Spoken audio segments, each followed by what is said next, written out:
এখন আপনারা দেখছেন ইউটিউব চ্যানেল সনাতন মিডিয়া লাইভ। চ্যানেলটি এখনই সাবস্ক্রাইব করে বেল আইকন বাজিয়ে অল সিলেক্ট করে দিন।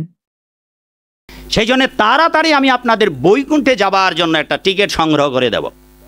যদি আপনারা বৈকুণ্ঠে যেতে চান, যদি আপনারা যোগ্যতা অর্জন করতে পারেন বাবা, আর আমি আজকে যা বলবো, আর জীবনে যদি কোনো দিন এই বাবুর এখানে না আসি, আপনাদের এখানে না আসি মাগো, আর যা বলবো তা যদি পালন করতে পারেন, সারা জীবন এই জগতে আপনাদের সঙ্গে এইখানে যদি আর দেখা না হয়, আপনাদের সাথে বৈকুণ্ঠেই দেখা হবে।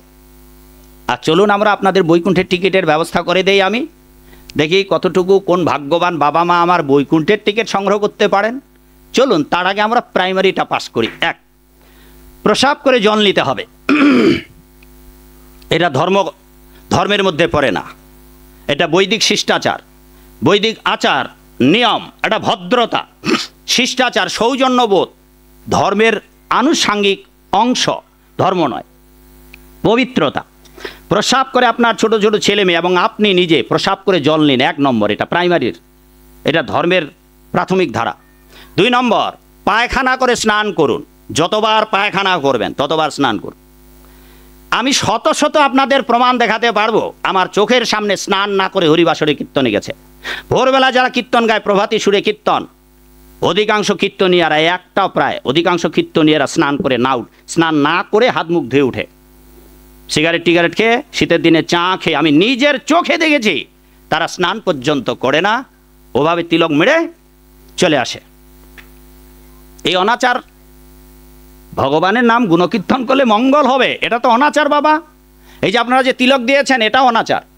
তিলকের ফোঁটা দেওয়া যাবে না, তিলকের কাঠি দিয়ে যাওয়া যাবে না। এই তো একটু আগে ঘরে কয়েকজন ভক্তরা গিয়েছিলেন যারা আমাকে খুব ভালোবাসেন, নিজের আপনজনের মতো করে, তারা বললেন যে আজকে আমাদের শেখাবেন। তাদের কয়েকজনকে ধরে ধরে তিলক দেওয়া শেখাই দিলাম, যে কিভাবে তিলক দিতে হবে। আপনারা তো তিলকও দিতে পারেন না বাবা। অনেকেরই গলে মালা নেই, তা এত ধর্মের ব্যাপারে এত সব দুই নাম্বারই কথা বলবেন কেন? তিলক নাই, গলে মালা পড়েন না। কার কার মাথায় টিকি আছে বাবা? আর তুলুন তো দেখি, কয়জনের মাথায় আছে বাবা শিখা? একটা বাবা ওখানে। হ্যাঁ, আর আপনারা ভদ্র মানুষ, টিকি টিকি রাখার লাগবে না। এইগুলা ধর্মের উপরের কথা। প্রথম কথা, প্রসাব করে জল নিন। দ্বিতীয় কথা, পায়খানা করে স্নান করুন। আর এখন শীতের দিন, শীত চলে যাচ্ছে, শীতের দিনে রাতে পায়খানা চেপেছে মাগো, কি করবেন আপনারা? শাড়ি টাড়ি পরে যেছেন টয়লেটে, হয় মা ঘুমাচ্ছেন, তো ছেলে ঘুমাচ্ছেন, আপনি ঘুমাচ্ছেন, টয়লেটে গিয়েছেন বাবা, আর কাপড় চুপড় নিয়ে কোনো রকম জল টল খরচ করে শাড়ি টাড়ি নিয়ে ল্যাপের ভিতর ঢুকে বললেন হরি বল। গোটা বাড়িটা অপবিত্র হয়ে গেল, বিছানাপত্র সব অপবিত্র। ল্যাপ কেউ ধয়? ল্যাপ ধোয়া যাবে মা? আর আমরা যদি আপনার বাড়িতে যাই মা গো, আর ওই ল্যাপটা আমাদের সাধুদের দিয়েছেন, সর্বনাশ, একেবারে অবলষ্ট হয়ে গেল। হ্যাঁ বাপ, এবার বৃদ্ধ মানুষ লুঙ্গি ড্যান্স দিতে দিতে টয়লেটে গিয়েছে, আর স্নান তো করতে পারবে না, বৃদ্ধ বয়সে স্নান করতে পারবে না। ওই লুঙ্গিতে জল মুছতে মুছতে একেবারে লুঙ্গি পরে কম্বলের ভিতরে ঢুকে পড়েছে। এগুলো করা যাবে না। এগুলো পবিত্রতা। ধর্ম তো বাদ দেন, সাধু হতে পারবেন না। সব কিছু হতে পারলো, দেখুন আজকে কি কি কথা বলবো। সব কিছু, জগতের মন্ত্রী, মিনিস্টার, যা কিছু বিলাত ফেরত, অট্টালিকার অধিকারী, বড় বিরাট সম্ভ্রান্ত কিছু হতে পারবেন, সব হতে পারবেন। জগতের সব কিছু হতে পারলেও সাধু হতে বড় কষ্ট বাবা, বড় কষ্ট, বড় কষ্ট। লক্ষ টাকা দিলেও, বাবুকে বলেন তো কালকে মাথায় একটা টিকি রেখে একটু বাজারে ঘুরে আসুক। ওনার দাদাকে বলেন তো, বাবু আপনাকে 1 কোটি টাকা, 1 লক্ষ টাকা দেবো, আপনি একটা মাথায় টিকি রেখে কালকে একটু বাজারে ঘুরবেন। হবে না? এরকম অনেক মানুষ পাওয়া যাবে। 1 লক্ষ টাকা দিল, মাথায় টিকি রাখতে পারবে না। 1 লক্ষ টাকা দিল, কপালে তিলক করে একটু বাজারে ঘুরতে পারবে না, গলে মালা পরতে পারবে না। ওরে বাবারে বাবারে, মরি মরি, হ্যাঁ লজ্জায় মরি, পাছে লোকে কিছু বলে। তাহলে আপনাকে তো আরো প্রাইমারিতে ভর্তি হতে হবে। হ্যাঁ, এটা কার যেন কবিতা ছিল, করিতে পারি না কাজ, সদা ভয়ে সদা লাজ, আজও রয়েছে আপনাদের মধ্যে। আপনি একজন হিন্দু, এটা পরিচয় দিতে পারছেন না, কাপুরুষ, ভীরুর দল। এ হচ্ছে আমাদের পরিণতি। তাহলে 1 নম্বর প্রসাব করে জল, 2 নম্বর পায়খানা করে স্নান। আরে বাবা, প্রাইমারি 3 নম্বরটা করে দেখুন তো, তারপর ভগবান, কোন ভগবান আসল ভগবান, হ্যাঁ সেইটা জানবেন।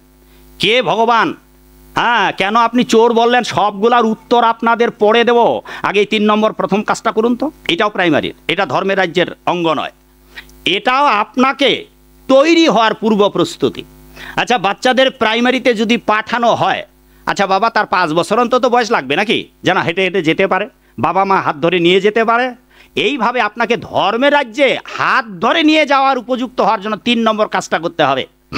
এইবার দেখুন 3 নম্বর কাজটাই আপনারা করতে পারবেন না, আমি অ্যাডভান্স বলে দিচ্ছি। তবু বলি যে বাবা যদি করতে পারেন জীবন ধন্য হয়ে যাবে, জীবন ধন্য হয়ে যাবে।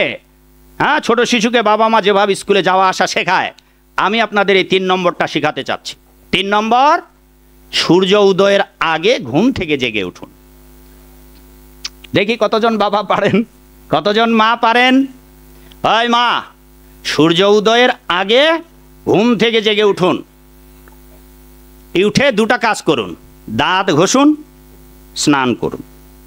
এই 2টা কাজ যদি করেন, আপনি যদি জীবনে সাধু না হন, আপনি 6 মাস করুন তো এই 2টা কাজ, একটানা 6 মাস 1 বছর করুন তো, দেখি কয়দিন আর আপনি অনাচার করতে পারেন।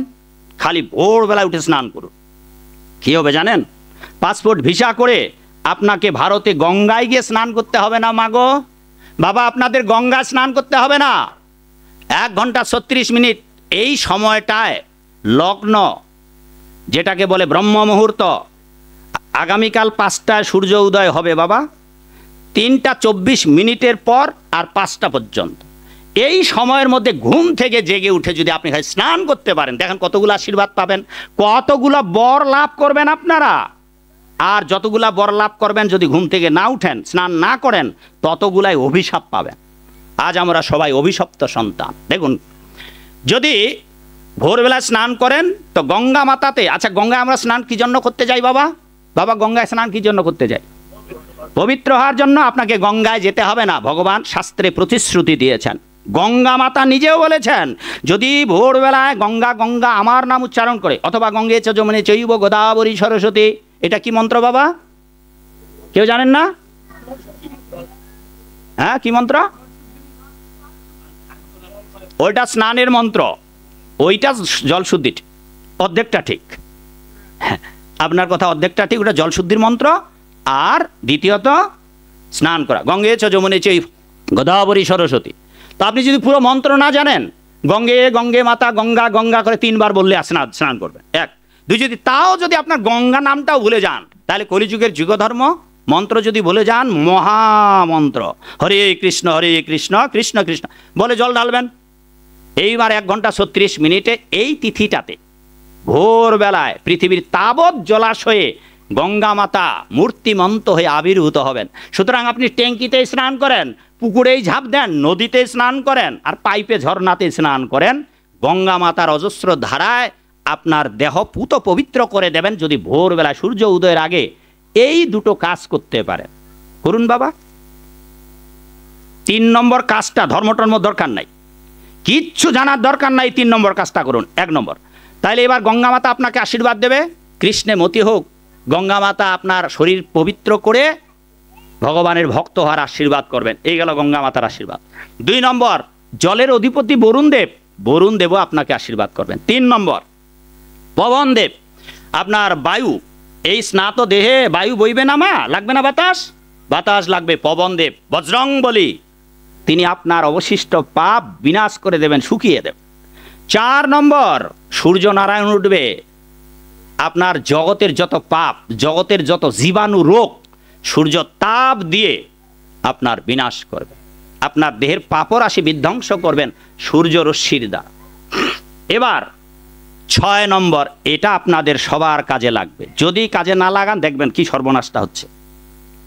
6 নম্বর, এটাও কিন্তু প্রাইমারির। 6 নম্বর কাজ হচ্ছে ওই সময়টায় ব্রহ্ম মুহূর্ত, কত সময়টা বাবা? 1 ঘন্টা 36 মিনিট। এই সময়ে আপনাদের যারা পূর্বপুরুষের বংশের লোকেরা মারা গিয়েছে বাবা, তারা আপনার বাড়িতে আসবেন। বাবা, আপনার বাবা আছেন? মা? কেউ নাই, বাবা মা চলে গেছে। বাবা মা ঠাকুর দাদা পূর্ব বংশের যারা, তারা আপনার বাড়িতে আসবেন এই ব্রহ্ম মুহূর্তে। থাকবেন কতক্ষণ? সন্ধ্যার গোধূলি লগ্ন পর্যন্ত। সন্ধ্যা হলে আর থাকতে পারবে না। এবার সারাদিন থাকবেন। তারা কি জন্য আসবে জানেন? 2টো কাজ তাদের সমাধান হয়েছে। 1, পাপের ফলে নরক ভোগ শেষ, পুণ্যের বলে স্বর্গভোগ শেষ। দুটাই যখন ভোগ শেষ হয়ে যাবে, এই পৃথিবীতে দুইভাবে তারা আসবে। এক, আপনার বাড়িতে বিভিন্ন প্রজাতি হয়ে আসবে, তেলাপোকা, পিঁপিড়া, মশা, মাছি, টিকটিকি, ছাড়পোকা, গরু বাছুর, হাঁস মুরগি, হ্যাঁ, বেড়াল, কুকুর, বিভিন্ন প্রজাতি হয়ে আপনার বাড়িতে আসবে। এক। দুই, তারা বিভিন্ন প্রজাতি পৃথিবীতে জন্ম নেবে। হ্যাঁ। তিন, আরেকটা হচ্ছে মন, বুদ্ধি, অহংকার, জীবাত্মা, এই পাঁচটি উপাদান নিয়ে সূক্ষ্ম দেহে অবস্থান করবে। যে আজও অন্য কোনো প্রাণীতে প্রবেশ করেনি, তারা সূক্ষ্ম দেহে ঘুরে বেড়াবে। এই যে আমরা যেখানে আছি বাবা, আমাদের নিঃশ্বাসে ঢুকতেছে আবার বেরিয়ে আসতেছে। অনেক জীবাত্মা বাতাসে ঘুরে বেড়াচ্ছে, কোটি কোটি জীবাত্মা ঘুরে বেড়াচ্ছে। এই জীবাত্মাগুলো আপনার বংশের লোকেরা এই ভোরবেলায় বাড়িতে আসবে, আর আপনি জানেন না। বিশেষ বিশেষ অমাবস্যায়, প্রতিপদের ভোরবেলায় ব্রহ্ম মুহূর্তে আপনার বাবা এলো, মা এলো, গোষ্ঠীর লোকেরা এসে তারা অপেক্ষা করবে। কি অপেক্ষা করবে বাবা? কবে আমাদের বংশে কবে একজন কৃষ্ণ ভক্ত জন্ম নেবে আমাদের উদ্ধার করার জন্য। কবে একজন এই ঘরে বৈষ্ণবের পদচারণা হবে। কবে এই ঘরে গীতা পাঠ হবে, ভাগবত পাঠ হবে, আমাদেরকে উদ্ধারের ব্যবস্থা করবে। কেন বাবা? যদি নিজে বৈষ্ণব না হতে পারেন, মাগো সাধু হতে না পারেন বাবা, তবে বৈষ্ণবদের আপনার ঘরে ঢুকাবেন। দক্ষিণা দিতে না পারেন, দরকার নেই। খাওয়াতে পারেন না, কোনো কিছু দরকার নেই, সামর্থ্য নেই। কথা বলতে তো আর টাকা লাগবে না বাবা, ঝগড়া করলেও টাকা লাগবে না, কথা বললে টাকা লাগবে না। কিন্তু আমাদের খুব সাবধান করে কথা বলতে হয়, কারণ এগুলো সব রেকর্ড হচ্ছে। ওই যে দেখুন, হ্যাঁ, চ্যানেলে, বিভিন্ন চ্যানেল থেকে রেকর্ড হচ্ছে। আমরা যা বলবো, আমরা যদি উল্টাপাল্টা বলি তো সারা দেশ আমাদের এবং আমার সোসাইটি আমাকে রক্ষা দেবে না। সুতরাং আমরা যা বলবো, অতএব এখানে কোনো দুই নাম্বারের কথা নেই বাবা, শুধু ধৈর্য ধরে। এবার দেখুন, বাবা মা আসলো আপনার ভোরবেলায়, সারাদিন থাকবেন, ক্ষুধা তৃষ্ণায় কাতর হয়ে আপনার কাছে খাওয়ার জন্য আসছে। নিজের বংশের লোকেরা যদি ভগবানের প্রসাদ গোবিন্দকে দান করে ওই পিতৃপুরুষের উদ্দেশ্যে তর্পণ করেন বা নিবেদন করেন, এমনকি শ্রাদ্ধ যদি গোবিন্দকে নিবেদন করে সেই শ্রাদ্ধের মহাপ্রসাদ আপনি ওই পিতৃপুরুষের উদ্দেশ্যে পিণ্ড দেন, তাইলে ওরা মুক্ত হয়ে যাবে। এবার আপনি শ্রাদ্ধ করছেন মাছ খাওয়া ঠাকুরকে দিয়ে, শ্রাদ্ধ করছেন আমিষ দিয়ে, অথবা নিরামিষ শ্রাদ্ধ করলেন, খাইতে দিলেন আতপ চাল, কলা, হ্যাঁ, তারপর ওই তিল, এই সমস্ত শ্রাদ্ধে পিণ্ড দিলেন, হবে না। ভগবত প্রসাদ দিতে হবে। এইভাবে যদি কোনোটাই ভগবত প্রসাদের ব্যবস্থা না থাকে মাগো, এইবার আপনারা তো সূর্য উদয়ের পর উঠবেন মা, ফলে কি হবে? ওরা তো আপনার বাড়িতে এসে গেছে বাবা, আর এরা আর অন্য কেউ নয়, আপনার পিতা মাতা, বংশের জ্যাঠা কাকা ভাই, তারা আপনার বাড়িতে ক্ষুধার্ত হয়ে এসেছে। আপনারা তাদেরকে উদ্ধারের ব্যবস্থা করছেন না, সাধুদের কথা মতো কাজ করছেন না। ফলে সূর্য উদয়ের পর উঠলেন ঘুম থেকে বাবা, আচ্ছা, স্নান করতে গিয়ে বাথরুম থেকে যখন ফিরে আসবেন, বাবু হয়তো লুঙ্গি পড়েন তো নাকি? তা যারা লুঙ্গি পড়া বাবা আছেন, বাবা ধুতি পড়া বাবা আছেন, তারা আচ্ছা স্নান করার পর কাপড়গুলো জলটা এরকম করে চেপে না আপনাদের, কি বলেন এটাকে মা? ওই মা ঘুমাচ্ছ কেন? পাটা সোজা করো না, নিচে করো মা, যদি সমস্যা হয় মা একটু ঘুরে আসবেন, ক্ষমা করবেন মাগো। এইভাবে এলিয়ে দেওয়া যায় না। আপনি ভগবানের দিকে দিতে পারবেন না, আর যারা বৈষ্ণব বা পাঠক তাদের দিকে দিতে পারবেন না, তাহলে কিন্তু 7 জনম কুজা হয়ে জন্মাবেন। সেই জন্য আপনি একটু হেঁটে আসবেন মাগো, ক্ষমা করবেন। আমি এই জন্য শক্ত শক্ত কথাগুলো বলতেছি যেন আপনারা জানেন, এটা তো আপনাদের উপকার হবে, যাতে আপনাদের সার্বিক কল্যাণ হয়। ভাগবত আসরে এসে যদি বাড়িতে পাপ নিয়ে যান, হলো, সেখানে পরিষ্কার লেখা আছে যে পাঠকদের দিকে পা ছড়িয়ে বসতে পারবেন না, মন্দিরের দিকে পা পিছন ফিরে বসতে পারবেন না। তো এইগুলো যেহেতু আপনারা শাস্ত্র পড়েন না, আর আমরা যদি না বলি আপনারা জানবেন কোত্থেকে? তা যে কথা বলতেছিলাম বাবা, এইবার কি বলেন এটাকে বাবা, জলটা এরম করাটা চিপানো। এবার আপনার যে বাবা মা এসেছে বাড়িতে মাগো, এবার বাবু আপনার লুঙ্গি ধোয়া জল আর কাপড় কাছানো জল, চিপানো জল, ওই পিতৃপুরুষদের অঞ্জলি বেঁধে খেয়ে তৃষ্ণা নিবারণ করবে বাবা। আর কাপড় ধোয়া জল কতটুকুই বা। এইবার মাগো আপনার শ্বশুর এসেছে আপনার বাড়িতে, বৌমার হাতে কিছু উদ্ধার লাভের আশায়, আর বৌমা সূর্য উদয়ের পর স্নান করছে, আর জামা কাপড় চোপড় নিয়ে স্নান করে বেরিয়ে এসেছে। এবার মা শাড়ি নিংড়াচ্ছে, আপনার শ্বশুর অঞ্জলি বেঁধে, আপনার শাশুড়ি মা অঞ্জলি বেঁধে আপনার বৌমার কাপড় ধোয়া জল অঞ্জলি বেঁধে খেতে হবে। কে বাবা, খালি ভাব নিয়ে যদি ব্যস্ত থাকেন, আর এইগুলো কি হবে?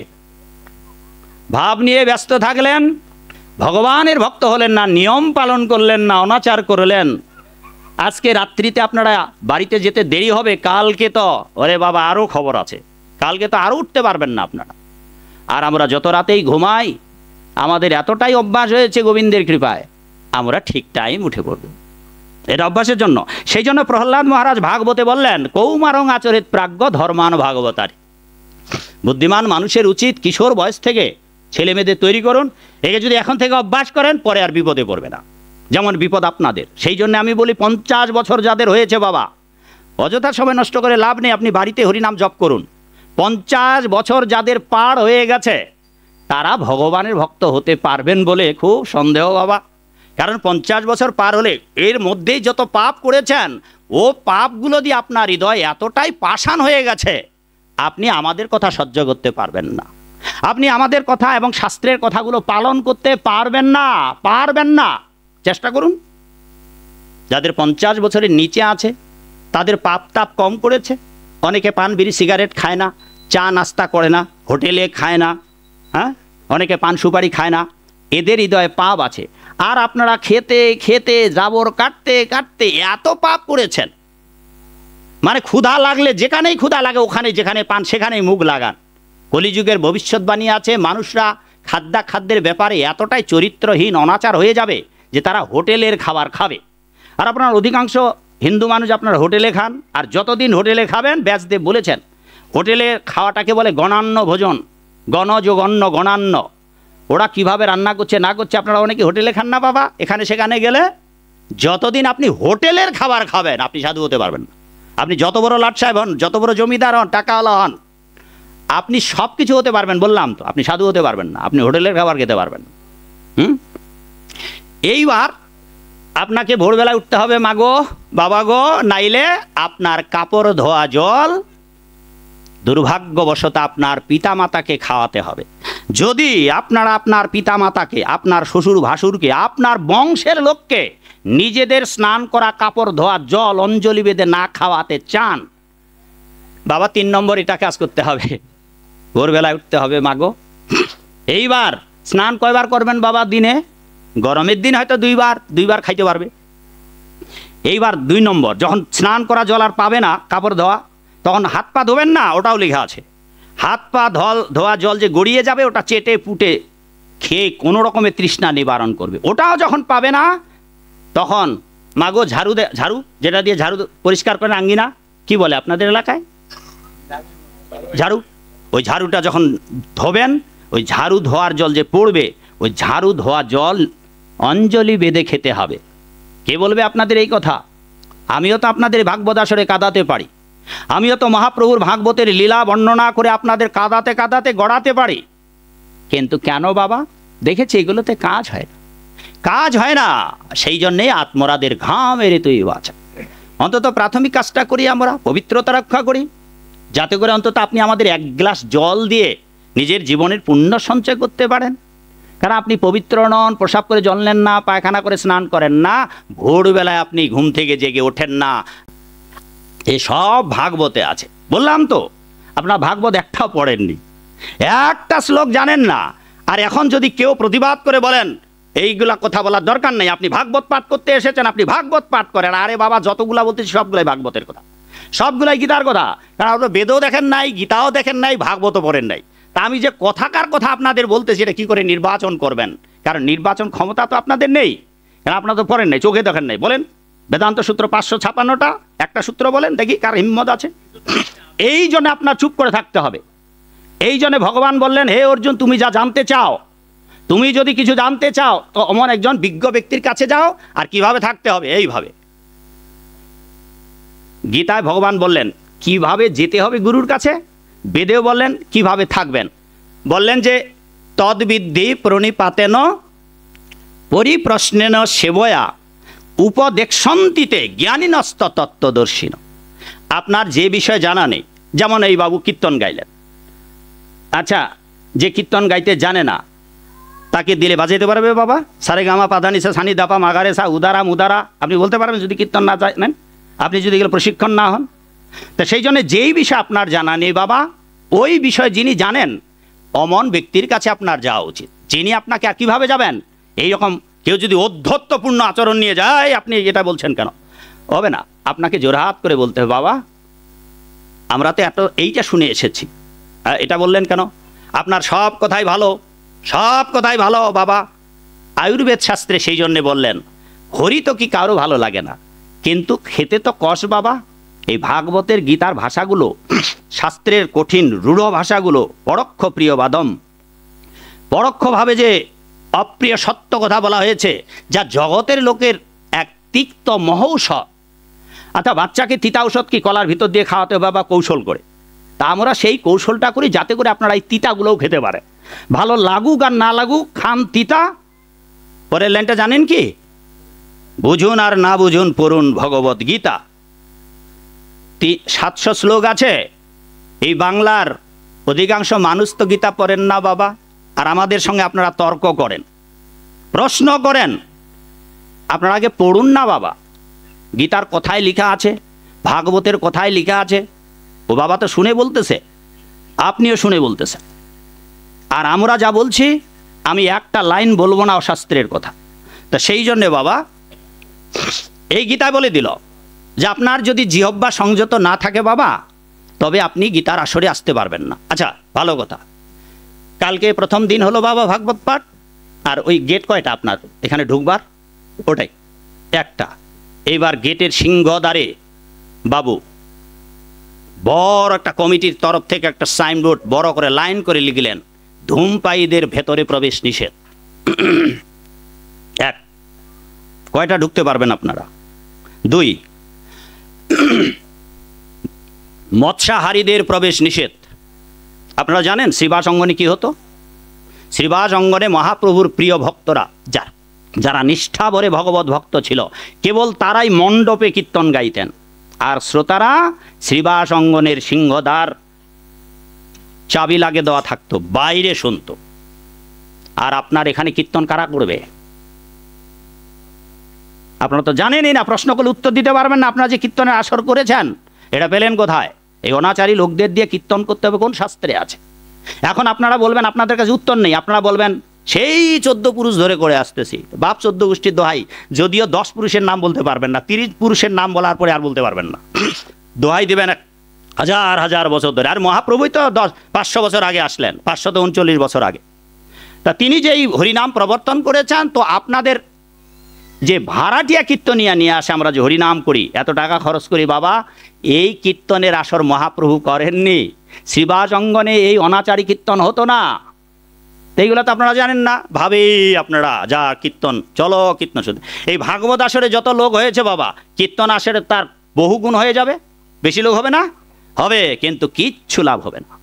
কিচ্ছু লাভ হয়নি, হবে না। তার বাস্তব প্রমাণ আমরা এই বাংলার মানুষদের দেখে। কারণ হয়নি, আপনারা হয়ননি, আপনারা সাধু হননি। ওই বাবুকে যখন বলি যে বাবা ওখানে আমাদের কোনো গুরু ভাই ভক্ত ইস্কনের সাধু আছে, বলছে নেই, তবে বৈষ্ণব আছে। হবে না, আমরা পরীক্ষা করব বৈষ্ণবকে, দেখবেন যে কষ্টি পাথরে ধরা পড়ে যাবে, কিছু ভেজাল আছে।